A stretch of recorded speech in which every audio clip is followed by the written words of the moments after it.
Muito bem. Eu sou Márcio Aurélio, sou médico de profissão, trabalhista por convicção. Tá aqui nossas camisetas aqui decorando aqui nosso cenário. Muito bem. Hoje eu vou convidar vocês a participarem de um debate que eu recebi algumas indagações de um amigo que assistiu o último vídeo em que a gente comentava que praticamente 34 milhões de trabalhadores nesse ano de 2021 entrou ganhando menos de um salário mínimo. E ele me fez aqui algumas provocações positivas e construtivas no sentido de gerar o debate, tenho certeza disso, e nós vamos comentar aqui, portanto, as contradições e as verdades minhas sobre o meu ponto de vista da política no Brasil.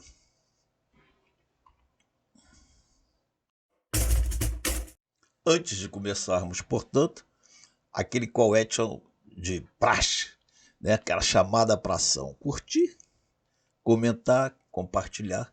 Só assim a gente consegue aí ver se a gente atinge um pouquinho mais de pessoas para que realmente a gente possa dividir nossa visão política, né, da atualidade e tudo mais. A gente sabe que esses logaritmos são tudo muito complicados, mas de alguma forma a gente está fazendo os vídeos aqui. Agora esse ano a gente retomando aqui nosso canal Raiz Trabalhista. Então ele colocou assim, olha que eu vou ler para vocês, depois eu vou tentar responder, gerar o debate um por um. Você sabe o que significou a postura do Doriana e demais governadores diante da pandemia Covid-19? Aqui, naturalmente, Doriana está fazendo alusão ao governador do estado de São Paulo, João Dória, né? Você tem noção dos 700 bilhões de reais distribuídos pelo governo federal a estados e municípios? Você tem noção dos investimentos privados em infraestrutura por todo o país? Você tem noção da inflação e desabastecimento mundial? Você tem noção do PIB médio mundial em comparação com o brasileiro em 2021 e principalmente agora em 2022? E de quem vai ganhar as eleições para presidente do Brasil e para governo do estado de São Paulo? Se você conseguir responder para si e ainda mesmo assim continuar apoio ao Ciro Gomes, então pensarei a te apoiar. Então vamos lá. A primeira questão não são questões simples de se responder com uma frase, né? São debates que está sendo proposto e a gente aqui vai fazer o possível para ser o mais objetivo, né? Para não ficar muito longo aqui o vídeo. Então, quando ele fala, você sabe que a postura do Doriano e demais governadores diante da pandemia foram 700 bilhões de reais distribuídos pelo governo federal aos estados? Olha, aqui no site, na página do Conselho Nacional de Saúde, que reúne representantes do governo, representantes da sociedade, representantes dos secretários municipais e secretários estaduais de saúde, e tem poder aí deliberativo, de decisão dentro da estrutura, dentro do organograma do Ministério da Saúde, na gestão do SUS. Então, portanto, não é nada aqui saído da cabeça de um iluminado. O que o Dória fez, né, deve ter sido motivo aí, auditagem, enfim. Eu não sei exatamente o que ele fez e nem sei também, não me veio até o meu conhecimento, até o momento, alguma denúncia nesse sentido de corrupção. Quer seja nos municípios que estão aqui na Baixada, não conheci nenhuma denúncia de corrupção e também não conheço nenhuma denúncia de corrupção do Dória. Há suposições, né, que o Jair Bolsonaro, presidente, fez de desvio do dinheiro aportado para a saúde na época daquele agora na pandemia, dos 2 últimos anos atrás, e há denúncias realmente em muitos outros municípios e estados aí. Mas vamos falar de São Paulo e vamos falar aqui da Baixada, aqui de Santos, que é onde a gente vive. Agora, eu sei dizer que está lá no Conselho Nacional de Saúde, está escrito lá, eu tô aqui compartilhando com vocês a página.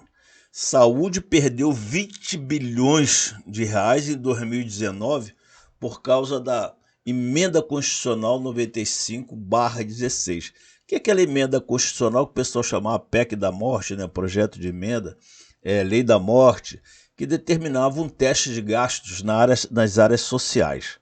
Isso determina um teste de gastos por 20 anos a partir de 2017, porque a lei foi aprovada em 2016, só que a população vai aumentando, né? Então nós estamos envelhecendo mais, estamos tendo uma sobrevida, uma vida média mais longa, e o nosso crescimento vegetativo é de 1,5%, 1,6%. Então nascem quantos? Você tem aí, nasce 300 mil, 250 mil pessoas por ano. Então aumenta-se a população, há um crescimento populacional e as despesas continuam a mesma. Então está claro aqui que nós estamos perdendo orçamento, investimento na área da saúde.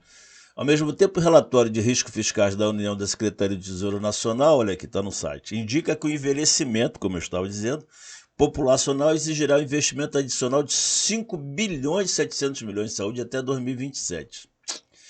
Desde que a emenda foi aprovada em dezembro de 2016, o orçamento para a saúde tem diminuído cada vez mais. Somente em 2019, a perda de investimento na área representou 20 bilhões, o que significa, na prática, a desvinculação do gasto mínimo de 15% da receita da União com a saúde, que é uma determinação aí prevista na Constituição. A União tem que gastar 15%, mas na prática isso não está ocorrendo. Em 2017, quando a emenda passou a vigorar, os investimentos em serviços de saúde representavam 15,77% da arrecadação da União. Em 2019, os recursos destinados à área representam 13,54%. A receita da saúde vem em queda livre, desde a implementação da emenda. Então, se não houve uma mudança de postura em relação a isso, né, está claro para nós aqui que nós perdemos capacidade de custeio e manutenção dos serviços de saúde. Houve uma alocação, sim, né, em função da pandemia, o amigo fala em 700 milhões de reais, mas aqui, ó, no site da Câmara, leg.br, da Câmara Federal, do Congresso, nos diz o seguinte, ó, orçamento de 22, que foi aprovado em setembro de 21, isso aí é uma notícia de setembro de 21, porque o orçamento ele tem que ser aprovado para o ano seguinte. Então, olha aqui, orçamento de 22, defesa e ciência ganham investimento, saúde e desenvolvimento perdem. Esse é o governo que está aí, e aí contra fatos não existe argumento, né? São números oficiais da Câmara. Então, o Ministério da Defesa, Tecnologia e Inovações ganharam mais recursos pela Lei de Orçamentária Anual. O projeto, as perdas das duas pastas, e agora já os Ministérios da Saúde e do Desenvolvimento Regional, são os órgãos que mais perdem na proposta apresentada pelo Executivo. Os investimentos em saúde caem de 4 bilhões e 900 milhões neste ano para 2 bilhões e 100 milhões ano que vem. Menos da metade. Ano que vem, 22, porque isso aí foi aprovado em setembro de 21. Enquanto o desenvolvimento regional cai de 9 bilhões para 7 milhões, para 2 bilhões. Uma diferença de 6 bilhões e 600 milhões. Contra fatos não há argumento. Tá certo? Então nós vamos aqui passar para a segunda. Você tem noção? Não, mas antes eu quero falar sobre isso aqui. Peraí. Olha aqui, ó. Tá aqui no site da Transparência, Portal de Transparência do Governo Federal, nos diz o seguinte, olha aqui, esse gráfico está bem, aqui está bem claro. Áreas com maior despesa, auxílio emergencial 2021 para o enfrentamento da emergência de saúde pública de importância internacional decorrente do coronavírus. Então você tem aqui, ó, a grande parte, 58%, auxílio emergencial 21 para enfrentamento de forma geral. Aí você tem 5% integralização de cotas do Fundo Garantidor das Operações, isso para o programa do Pronamp, que é auxílio à pequena e média empresa, as empresas, micro e pequenas empresas. Depois você tem 6%, atenção à saúde da população para procedimentos de média complexidade, portanto, diretamente relacionada ao SUS, a pasta da saúde, 5 bilhões 942. Depois é benefício emergencial de manutenção do emprego e da renda. Outros, enfrentamento de emergência e importância também do coronavírus, mais 17 bilhões. E agora aqui tem por estado. O que veio para São Paulo? Valor transferido diretamente ao estado de São Paulo. Então, foram 632 bilhões 992 milhões 595 reais e 6 centavos. E para os municípios, 1 bilhão e pouco.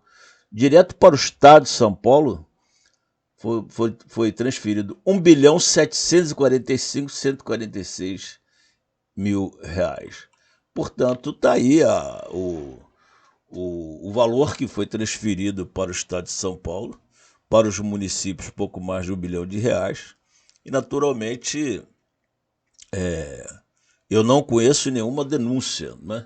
Agora, deixar claro aqui que eu não tenho nenhuma simpatia pelo João Dória e pelo governo que ele está fazendo, né? Não tenho nenhuma simpatia pessoalmente. Eu acho uma pessoa sem empatia com a população, sem feeling, né? Social, sem compaixão. Parece a figura dele não demonstra preocupação com as coisas do Estado. Parece que ele está administrando uma empresa, né? E está preocupado ali mais com as suas articulações, quando era prefeito, a ser governador. Quando é governador, a ser presidente. Eu acho que ele não vai ser nenhuma coisa nem outra, porque já pediu exoneração para a presidência da República, e o próprio partido dele já está aí, o PSDB. Então aí, eles não têm proposta de nada, não tem projeto, não tem programa de nada, é só conchavo de um com o outro para ver quem sai beneficiado nesse negócio. Então, tá aí. O que foi determinado para os estados e municípios está ali claro, né? No site aí da transparência, do governo federal, da União, site, portal da transparência. Isso, agora, aí é uma discussão política do que foi feito, se concorda, se não concorda, aí é outra discussão do ponto de vista sanitário. Eu acho que aí tá respondido aqui a minha questão aqui, né? Que a gente baixou o investimento na saúde por parte da União e que foram alocados recursos para o Estado nesse montante, mais inclusive do que o amigo comentou. Em relação à outra questão que ele coloca, sobre os investimentos privados em infraestrutura por todo o país, sobre a inflação que vivemos e o desabastecimento mundial. Ele me faz essa questão. Aí nós vamos aqui de novo recorrer a dados oficiais do Ministério da Infraestrutura, cujo ex-ministro teve que se exonerar porque é candidato ao governo do Estado, né? E aqui ele fala aqui, no dia 15 de fevereiro de 22, Marcelo Sampaio, que é um dos secretários, segundo... ele era aqui, ele estava aqui como secretário executivo do Ministério, quer dizer, a pessoa mais importante do Ministério da Infraestrutura. Eu tenho a impressão até que ele assumiu interinamente o Ministério da Infraestrutura. Ele fala que desenvolvimento da infraestrutura no país passa pelo investimento privado, afirma a secretária do Ministério da Infraestrutura. Eu não tenho problema nenhum, né? Nós não temos problema nenhum, nosso projeto do PDT não tem problema nenhum com a iniciativa privada, muito pelo contrário. A gente acha que não, concordo mesmo com ele, não passa obrigatoriamente pela iniciativa privada, não tem por que não passar, e você tem que fazer uma parceria, mas sob o controle e a fiscalização do Estado a partir dos interesses da população. É lógico que a iniciativa privada vive do lucro, né? Mas aí, nesse caso, o lucro tem que conviver com os interesses sociais. Ele diz aqui: o desenvolvimento da infraestrutura de transporte no país passa pelo investimento privado do setor, analisou o secretário executivo Marcelo Sampaio. O secretário participou de seminário sobre fontes de financiamento e desafios do Project Finance no Brasil e citou o poder público, as dificuldades do poder público no cenário de restrições orçamentárias e limites fiscais.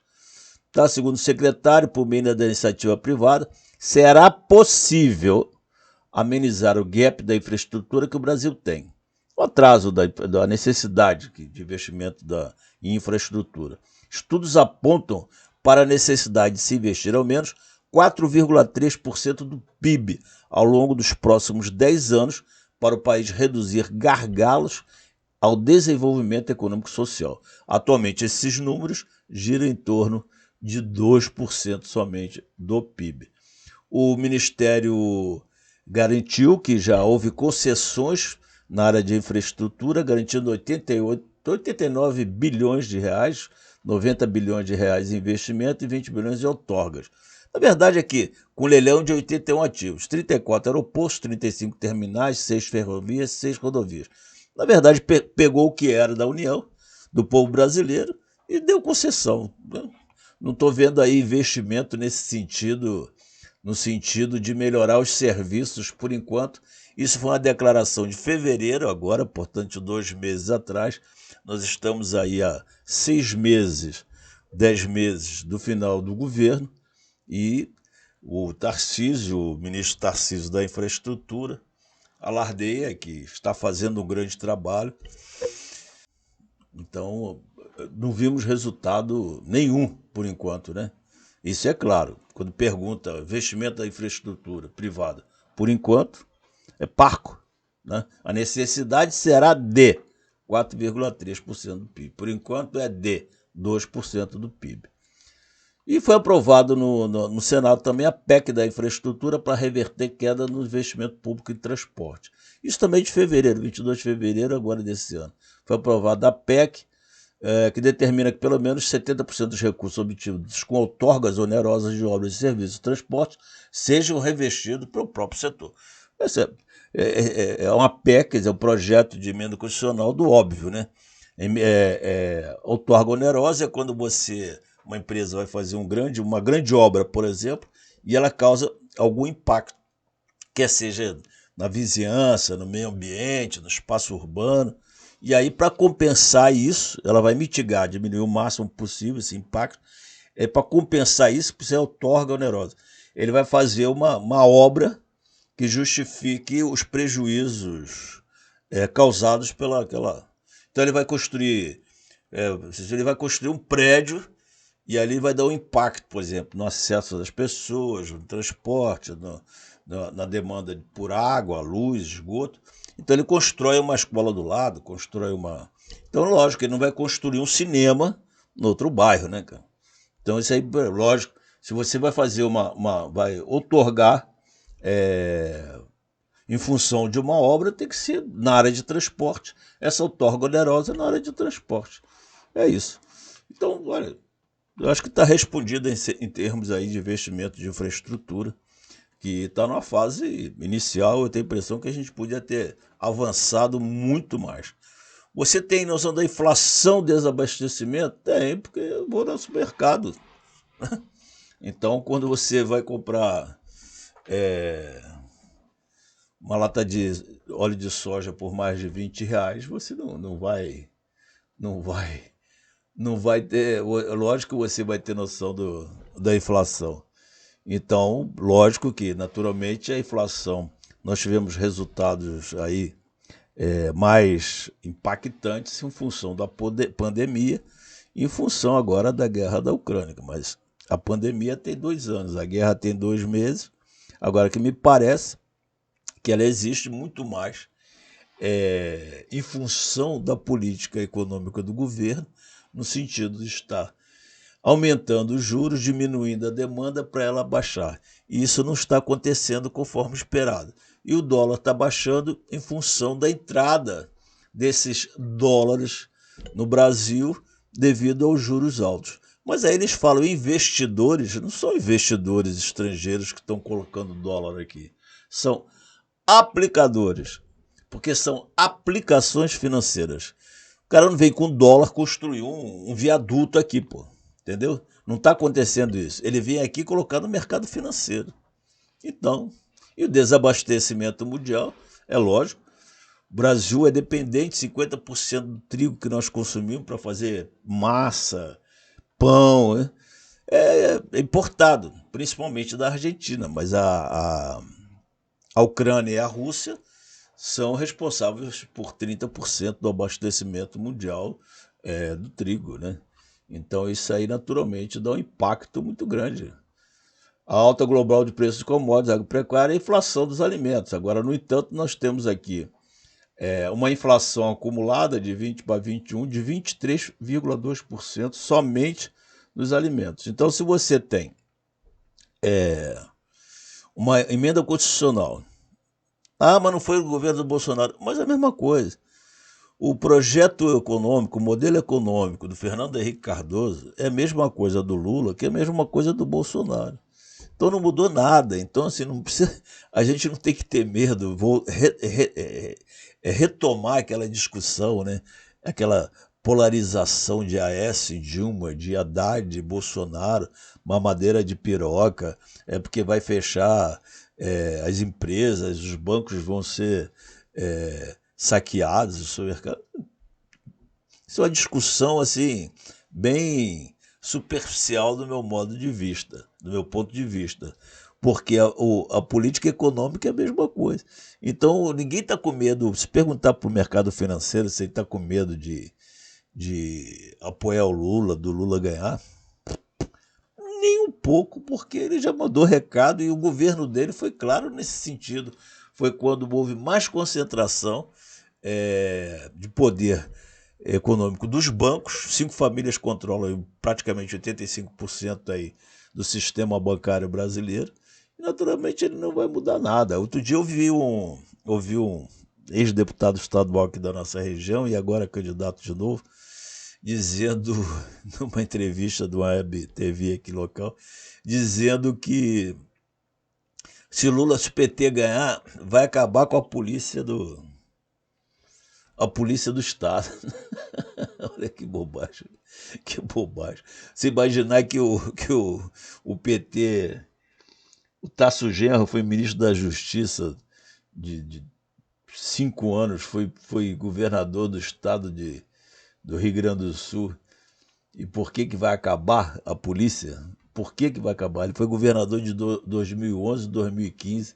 Você teve o governo do PT aí, no Ceará, tem o governo na Bahia, no Piauí, no Rio Grande do Norte.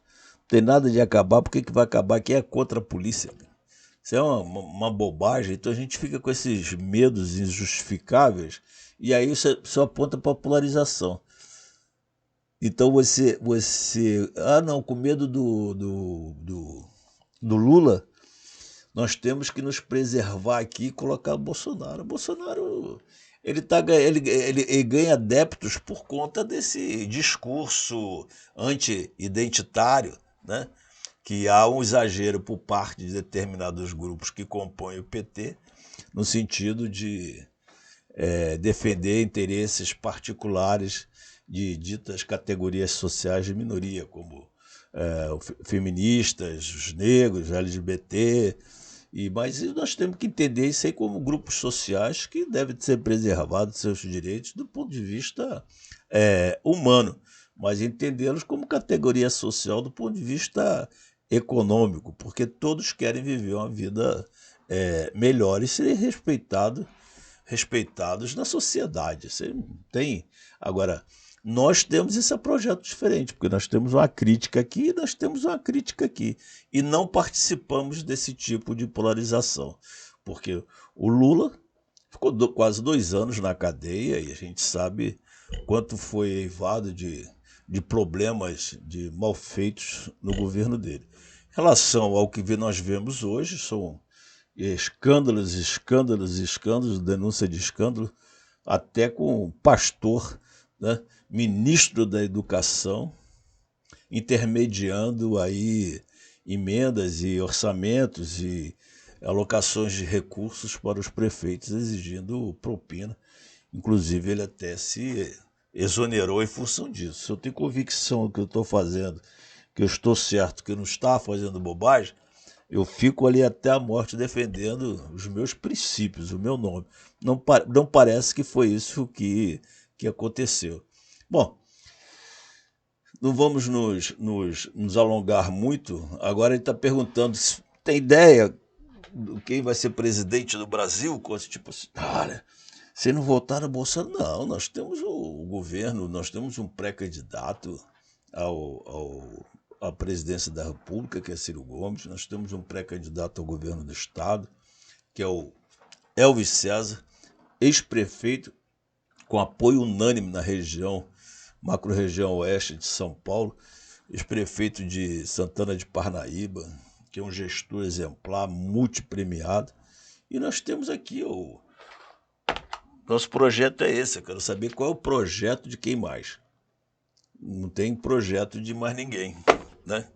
Então é isso aí, pessoal. Espero que eu tenha atendido e gostaria que tivesse retorno para a gente até fazer outros vídeos e aprofundar mais aqui nossa conversa. Aquele abraço.